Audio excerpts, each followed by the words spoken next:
Saya tanya kepada kalian yang dari diri saya. Apakah saya masih pantas sekolah? Apakah saya masih bisa pantas untuk merdeka, untuk cabut, untuk kelar sekolah? Kenapa kalian tidak pernah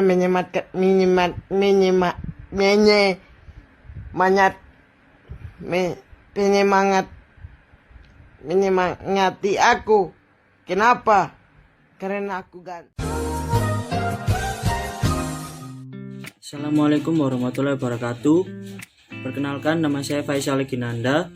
Saya dari Fakultas Hukum Universitas Muhammadiyah Malang, kelas Hukum Ekonomi dan Bisnis kelas I.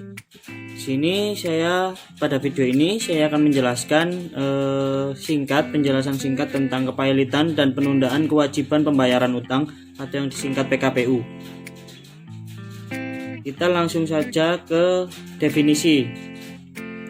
Nah, definisi kepailitan sendiri itu berdasarkan pasal 1 angka 1 Undang-Undang nomor 37 tahun 2004 tentang kepailitan dan penundaan kewajiban pembayaran utang atau Undang-Undang Kepailitan. Kepailitan adalah sita umum atas semua kekayaan debitor pailit yang pengurusan dan pemberesannya dilakukan oleh kurator di bawah pengawasan hakim pengawas.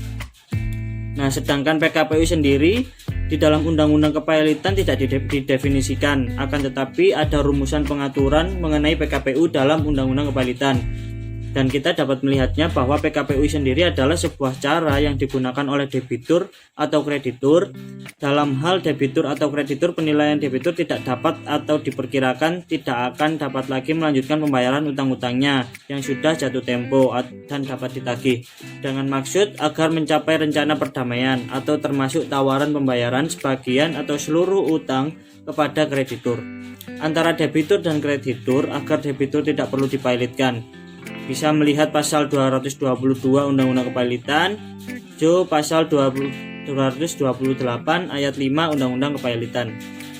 Nah, sementara itu ada definisi lain, yaitu dari Munir Fuadi dalam bukunya yang berjudul Hukum Pailit dalam Teori dan Praktek halaman 177 yang mengatakan bahwa penundaan pembayaran utang atau suspension of payment atau suspension of battling adalah suatu masa yang diberikan oleh undang-undang melalui putusan hakim niaga di mana dalam masa tersebut kepada pihak kreditur dan debitur diberikan kesempatan untuk memusyawaratkan cara-cara pembayaran seluruh atau sebagian utangnya, termasuk perlu untuk merestrukturisasi utangnya tersebut.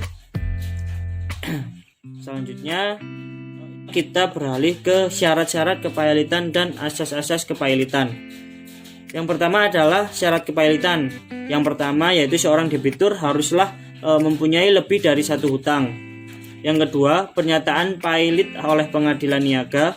Yang ketiga, permohonan pailit dimintakan oleh pihak yang diberikan kewenangan untuk itu. Yang terakhir adalah minimal satu hutang sudah jatuh tempo dan dapat ditagih. Itu adalah syarat adanya kepailitan. Nah, yang selanjutnya adalah asas kepailitan. Asas sendiri ada 4, yaitu cepat, adil, terbuka, dan efektif. Selanjutnya kita ke langkah-langkah dalam mengajukan kepailitan. Nah, yang pertama permohonan pailit. Yang kedua keputusan pailit berkekuatan tetap. Yang ketiga rapat verifikasi. Yang keempat perdamaian. Yang kelima homologasi akur. Yang keenam insolvensi. Yang ketujuh pemberesan atau liwidasi. Yang kedelapan rehabilitasi. Yang terakhir adalah kepailitan itu berakhir. Kita ke slide selanjutnya, pengurusan harta pailit dan cara penundaan kepailitan. Nah, di sini ada yang dinamakan curator. Apakah curator itu? Curator ialah seorang atau suatu badan yang diserahi tugas untuk menggantikan atau mengurus kepentingan seorang atau badan hukum yang berada di bawah pengampuannya. Jadi curator itu semacam yang ditugaskan untuk menggantikan badan hukum ya, atau seseorang yang dimana berkaitan dengan kepailitan itu sendiri. Nah, syarat-syarat untuk menjadi seorang curator adalah yang pertama, perorangan atau persekutuan perdata yang berdomisili di Indonesia mempunyai keahlian khusus yang dibutuhkan dalam rangka mengurus atau membereskan harta pailit. Nah, yang kedua telah terdaftar pada Departemen Kehakiman sebagai curator. Selanjutnya, tugas dan wewenang curator itu sendiri sebagai pelindung kepentingan kedua belah pihak, yaitu pertama, melindungi pihak debitur dan melindungi kepentingan pihak kreditor. Jadi bisa dikatakan curator ini adalah penghubung antara penghubung untuk memusyawaratkan antara debitur dan pihak kreditor. Selanjutnya, cara penundaan. Nah, cara penundaan ini dapat ditempuh dengan mekanisme pengajuan perdamaian. Debitur pilot berhak untuk menawarkan suatu perdamaian pada semua kreditur atau melakukan PKPU, penundaan kewajiban pembayaran utang. Selanjutnya, slide saya yang terakhir adalah tentang para pihak, di mana yang pertama adalah pihak yang dapat mengajukan kepailitan. Yang pertama, kejaksaan untuk kepentingan umum. Yang kedua, Bank Indonesia dalam hal debitur adalah bank. Yang ketiga, Badan Pengawas Pasar Modal atau BPPM. Dalam hal debitur adalah perusahaan efek, bursa efek, lembaga clearing dan penjaminan atau lembaga penyimpanan dan penyelesaian. Yang keempat, Menteri Keuangan dalam hal debitur adalah perusahaan asuransi, perusahaan reasuransi, dana pensiun, atau badan usaha milik negara yang bergerak di bidang kepentingan publik. Selanjutnya, pihak yang dapat dijatuhkan pilot adalah yang pertama, orang atau perorangan, yang kedua, perserikatan atau perkumpulan tidak berbadan hukum lainnya, yang ketiga, perseorangan, perkumpulan, koperasi, yayasan dan yang berbadan hukum, yang keempat adalah harta warisan. Selanjutnya, berakhirnya kepailitan. Yang pertama, pembatalan oleh MA setelah adanya upaya hukum. Yang kedua, pencabutan kepailitan atas usul curator karena kekayaan debitur sangat tidak mencukupi untuk membayar hutang.